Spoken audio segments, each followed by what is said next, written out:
Okay,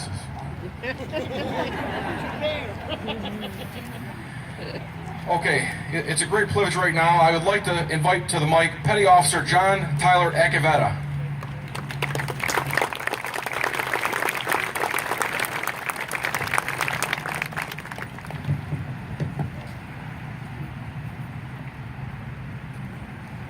Good evening. Thank you, Sean, Kathy, Commander Lacey, the men and women of AMVETS Post 57, and the citizens of Harper Woods. 16 years ago, our nation was deliberately attacked by terrorists who sought to break America and remove our ideals of freedom and liberty for all. On September 11, 2001, I was 9 years old. My 5th year of school was just beginning, and the thought of planes flying into skyscrapers, fires burning, and towers falling were ones that had never appeared in my mind. Class that day began as any other day, and around 10:30, just before my class filed down to the cafeteria for lunch, one of my classmates was called to the school office. She was to bring her backpack too. Her mom was here to pick her up. I remember thinking, wow, how lucky for her, a half day. In the cafeteria, several more of my classmates were pulled out in the same way. Lunch was over, and we returned to the classroom. I remember my teacher hurriedly turning off the radio as we walked in. I managed to catch something about an attack on American soil. Only a few weeks earlier, my dad had taken me to see that summer's movie blockbuster starring Ben Affleck, Pearl Harbor.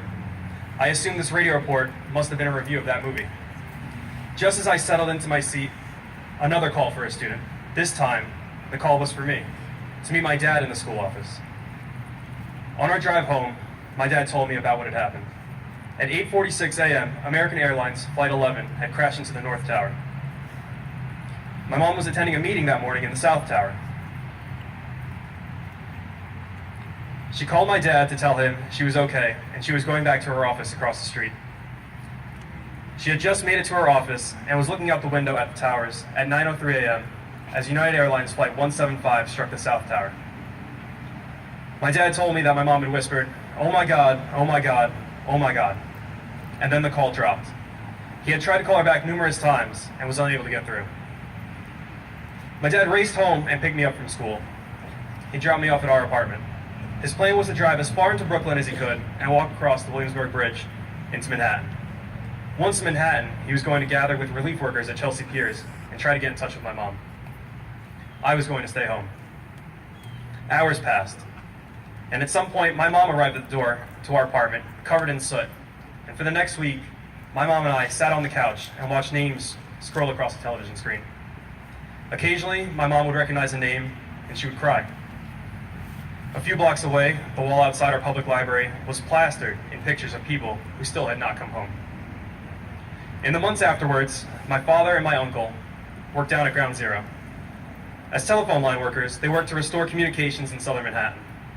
My uncle was the supervisor for their crew and spent over a month working out of a tent as rubble burnt around him. In order to be heard better, he rarely wore a respirator. The dust and debris he inhaled, no doubt, a catalyst to the cancer that took his life 7 summers ago. My mom, caught outside as the South Tower fell, lives with respiratory and kidney issues today. 16 years is a long time, and some of the details of that day and the days afterwards have faded from my memory. But there are emotions and feelings from that day that can never fade. The strongest emotion that comes forth from that day is pride. Pride in the response of the American people.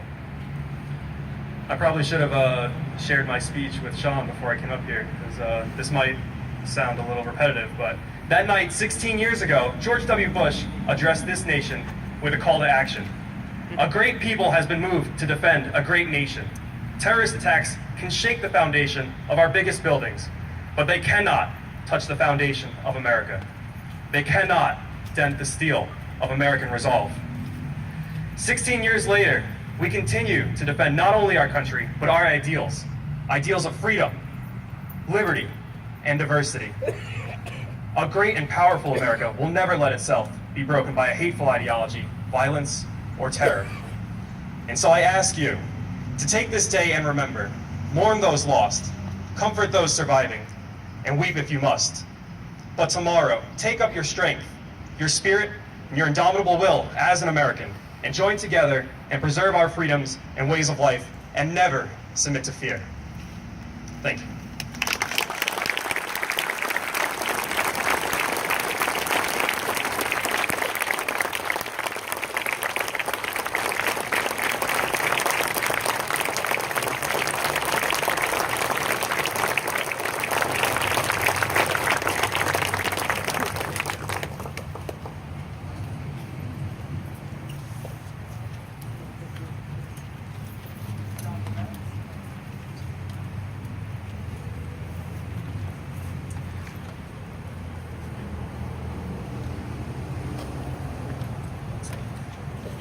Ladies and gentlemen, I want to explain just a little bit of what's happening here. Petty Officer Acavetta gave a moving speech about a call to action. And his call to action is going to continue with this re-enlistment for 4 more years in the United States Navy Reserve.